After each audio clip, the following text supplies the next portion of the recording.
Bien bonsoir. Dans l'actualité, la persistance de l'absence de consensus autour des nouvelles réformes universitaires. Les autorités, malgré tout, entendent mettre en œuvre le protocole d'accord. La dernière rencontre d'harmonisation entre étudiants et ministères s'est terminée en queue de poisson. L'affaire du chalutier russe, toujours dans l'actualité, le chargé d'affaires du Sénégal en Russie, convoqué par le ministre russe des Affaires étrangères. Rien d'alarmant, rassure le chef de la diplomatie sénégalaise, Mankeur Ndiaye. Crise centrafricaine, le président par intérim Michel Djotodia et son premier ministre jettent l'éponge. Décision au fruit du sommet des dirigeants d'Afrique centrale à N'Djamena. À suivre le journal du Gamou en direct de Tivaouane, ce sera juste après cette édition. Fatou Dieng avec moi en direct de Tivaouane va dans un instant nous livrer le sommaire de ce journal du Gamou 2014. Fatou Dieng, bonsoir. Fatou Dieng que nous retrouvons donc en fin d'édition pour le journal du Gamou. Dans un instant, le développement de ce titre.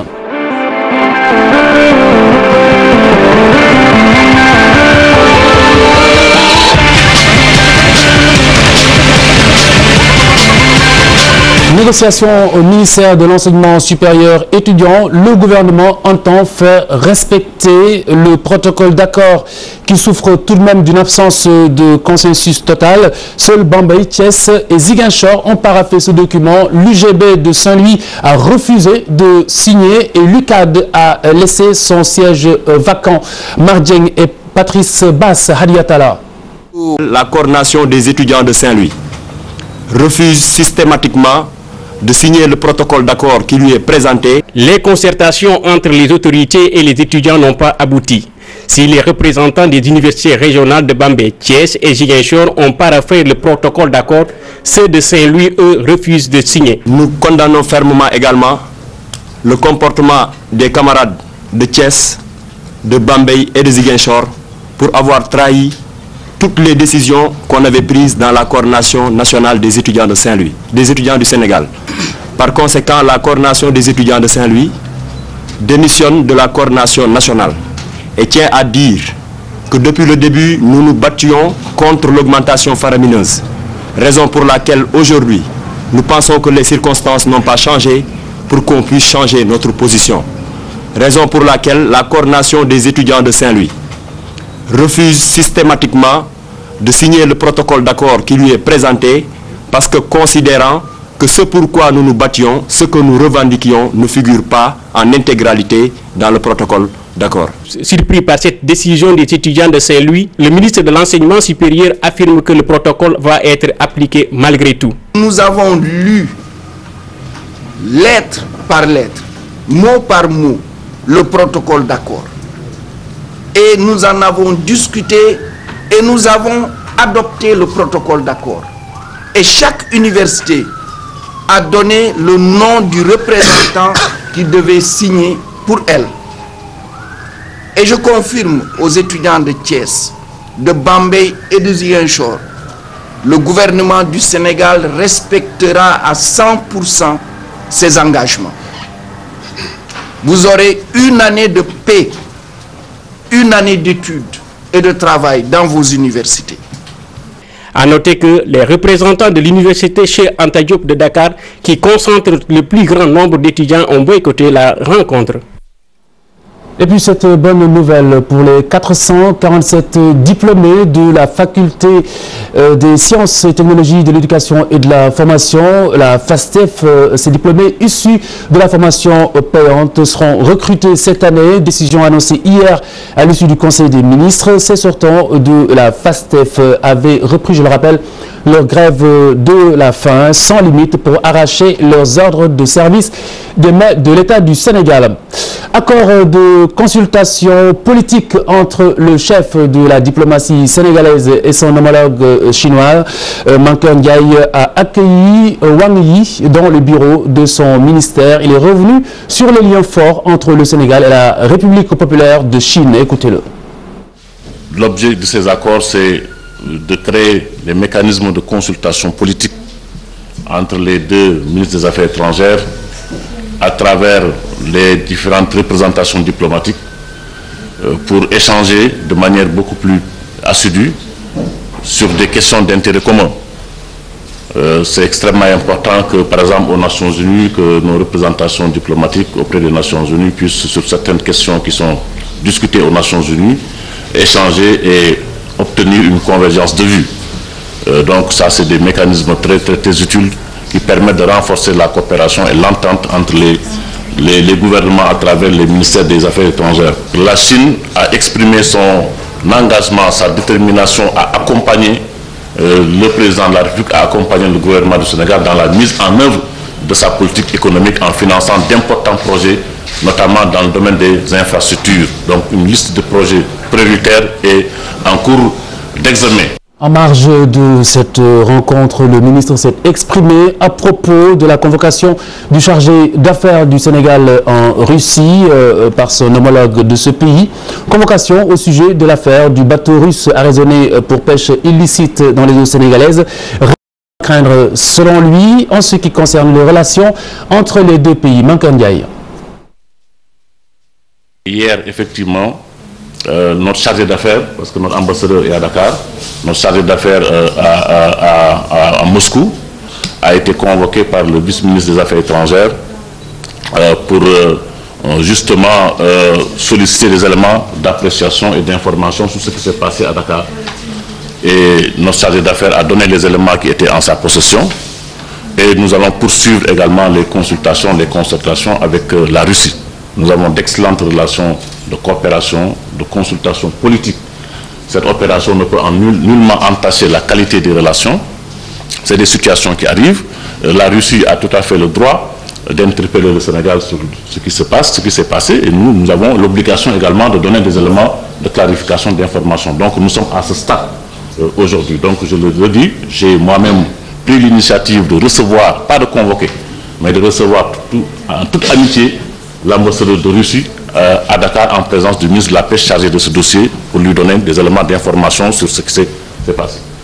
Toujours dans cette affaire, le porte-parole du président de la République s'est insurgé contre les accusations du groupement des armateurs industriels du Sénégal, le GAIPES, qui déclare que des proches du palais de la République sont impliqués dans le pillage des ressources halieutiques. Abou Abel Thiam qui invite les armateurs du Sénégal à livrer des noms, ce compte tenu de la gravité de ces accusations. Il est au téléphone de RFM. De telles accusations sont très graves parce que lorsque des citoyens portent des accusations contre ce qu'ils appellent des membres de l'entourage du président de la République pour dire que ces personnes seraient en collusion avec des intérêts étrangers pour piller les côtes sénégalaises, c'est des accusations très graves. Et la moindre des responsabilités de la part de ces accusateurs consisterait à donner des noms. Parce que c'est très facile de s'abriter derrière l'anonymat autour du vocable l'entourage du président de la République pour porter de telles accusations, qui sont d'ailleurs fausses et dont la fausseté est prouvée par les faits, à savoir que sur impulsion du président de la République, nos forces de sécurité, le gouvernement et l'administration s'activent à lutter contre cette pêche illégale dans nos côtes et la preuve en a été donnée par la mise hors d'état de nuire de ce bateau qui a été arraisonné il y a de cela quelques jours. Puisque vous dites qu'il s'agit d'accusations aussi graves, est-ce que vous vous réservez le droit de porter plainte? Non, c'est difficile de porter plainte dans la mesure où ces gens portent des accusations lancées comme ça à la volée. C'est pourquoi je leur demande, eux, s'ils ont les preuves de leurs allégations, d'identifier ces personnes, de donner des noms. À partir de ce moment, l'administration fera son travail. Et s'il y a des gens qui sont fautifs, ils seront sanctionnés. Et si maintenant, d'aventure, les gens contre lesquels on a porté ces accusations sont innocents, mais ils se retourneront contre leurs accusateurs. Projet de baisse du prix du loyer. Le chef de l'État Macky Sall revoit la copie de la commission chargée de la question. Les rectificatifs sont apportés à la fourchette. Maïmouna Ndiaye. njiitu réew mi Macky Sall dellusiwaat ci njëgu luwaas yi ñu bëgg a wàññi locataires yu bari nag doon natt seen bopp ne bu mbir bi antoo téeméer boo jël ñaar au lieu d'une baisse de 29% sur le loyer, certains n'auront droit qu'à 14%. La baisse de 29% ne concerne désormais que les loyers inférieurs à 150 000 francs, annonce le président de la République, Macky Sall. Revenant sur les recommandations de la commission de réflexion, le chef de l'État propose au loyer compris entre 150 000 et 500 000 francs une baisse de 14%. Quant aux loyers qui payent une somme supérieure à 500 000 francs, ils auront droit à une baisse de 4%. Si le projet passe, après avoir adopté ce projet en Conseil des ministres, le président de la République a saisi l'Assemblée nationale avec une proposition portant sur 3 articles. Ainsi, de lourdes sanctions sont prévues pour les bailleurs réticents face aux nouveaux tarifs. Et puis ces 2 points ramassés du dernier Conseil des ministres, la mise en place d'un comité de réflexion et d'action pour corriger les manquements soulevés dans le déroulement de la campagne de commercialisation de l'arachide en cours, et puis le règlement des salaires des agents versés dans le rouge par les résultats de l'audit physique et biométrique des travailleurs de la fonction publique. Le paiement devrait démarrer avant le 15 janvier. Monsieur Ndiaga Ndour est le nouveau directeur de la télévision Futur Média. L'administrateur général a rendu public la décision aujourd'hui, vendredi. Décision saluée par l'ensemble du personnel vu le profil et l'investissement de l'homme. Ndiaga Ndour occupait jusqu'ici le poste de directeur technique de TFM. Centrafrique, le président par intérim et le Premier ministre ont rendu leur démission. C'est plié à la résolution des dirigeants de l'Afrique centrale. Le sommet de N'Djamena se rapproche ainsi d'un début de solution à la violente crise qui secoue ce pays. Fatima Ba. Le président par intérim de la Centrafrique, Michel Djotodia, a démissionné ce vendredi. L'annonce a été faite par la communauté économique des États d'Afrique centrale à l'issue d'un sommet de 2 jours à N'Djamena. La même source précise que le Premier ministre Nicolas Tiengai a également remis sa démission. Les dirigeants d'Afrique centrale souhaitaient la démission de Michel Djotodia compte tenu de son incapacité à mettre fin aux violences en République centrafricaine. Des discussions pour mettre en place une nouvelle direction auront lieu à Bangui à une date ultérieure, ajoute le communiqué. La nouvelle du départ de l'ancien chef de la coalition rebelle Seleka a été bien accueillie à Bangui où des tirs sporadiques ont été entendus. Michel Djotodia était accusé par les habitants chrétiens de la capitale centrafricaine d'avoir laissé les ex-rebelles majoritairement musulmans se livrer à des pillages et à des exactions après leur conquête du pays.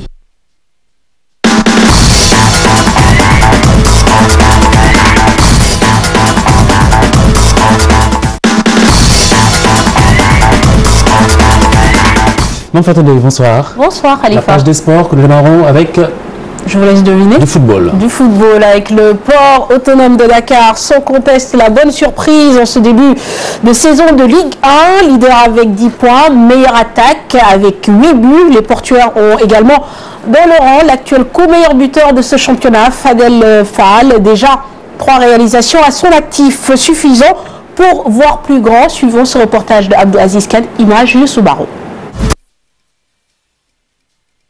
C'est la sensation de ce début de saison en Ligue 1. Le port autonome de Dakar navigue à vue en tête du classement. Avec 10 points au compteur et la meilleure attaque du championnat avec 8 buts, les portières n'en sont certainement pas arrivés là par hasard. Quand j'ai repris les entraînements pour la saison de cette année, bon, on a démarré avec le même groupe. Ils n'ont pas tardé quand j'ai pris mon téléphone pour les appeler. Ils ont tous répondu présent dès le premier jour. Donc on a continué le travail, on a fait un bon travail foncier.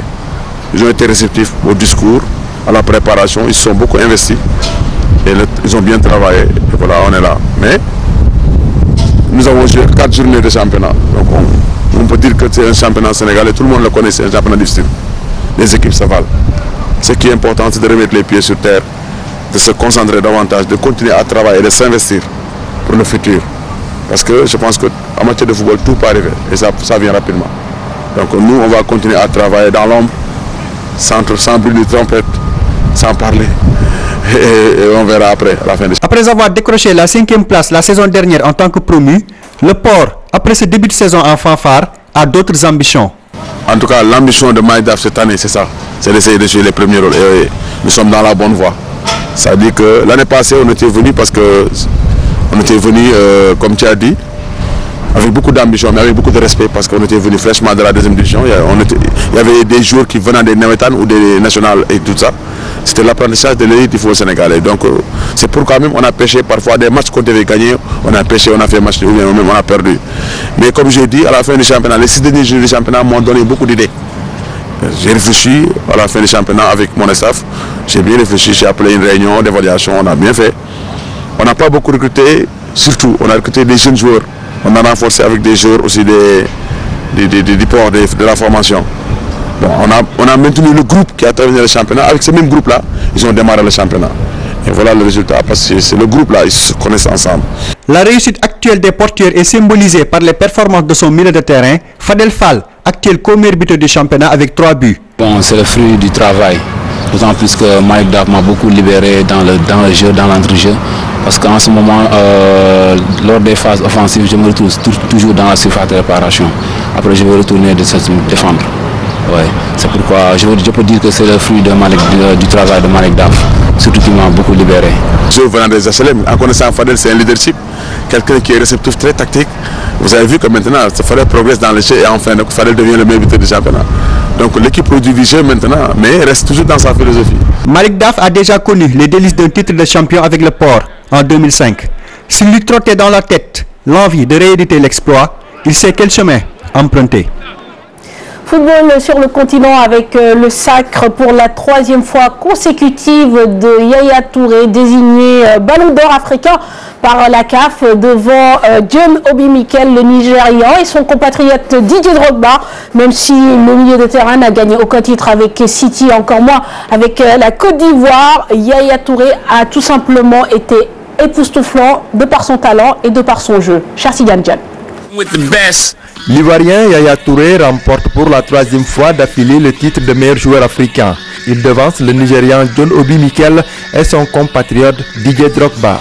Yaya Touré, âgé aujourd'hui de 31 ans, le milieu de terrain n'a rien gagné avec Manchester City et les Éléphants en 2013, mais s'est fait remarquer par ses performances à la fois en club et en sélection. En décembre dernier, il avait d'ailleurs obtenu le trophée de joueur africain de l'année de BBC pour la première fois de sa carrière.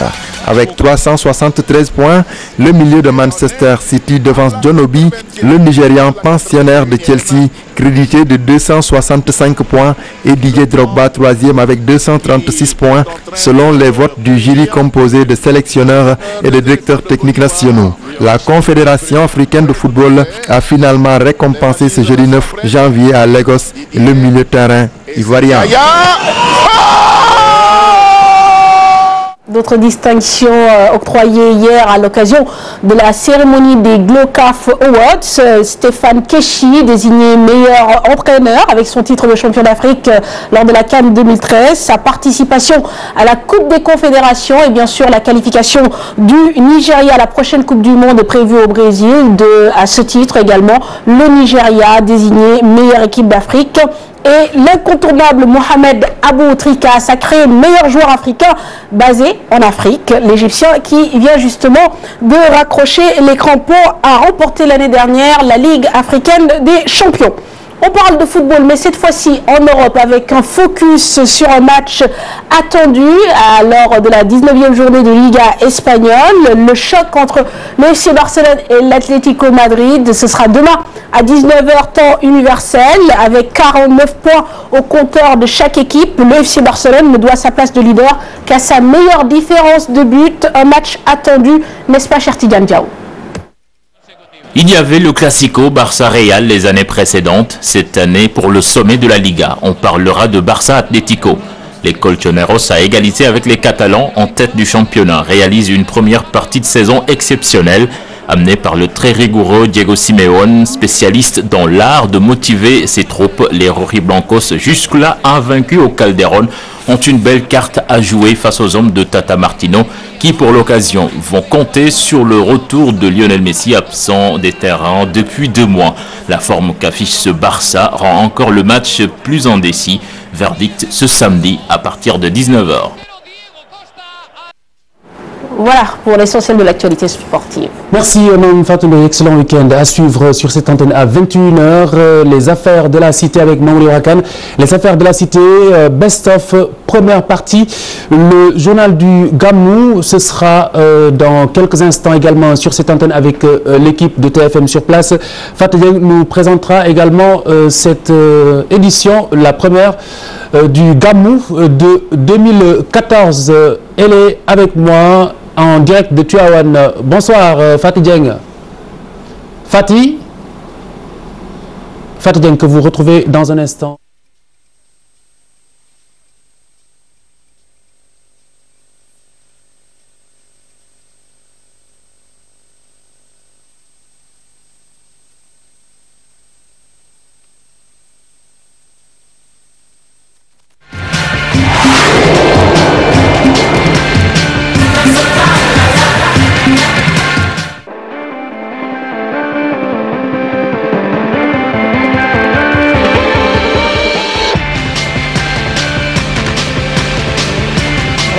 retrouver Fatou Dieng tout à l'heure pour le premier journal du Gamou 2014.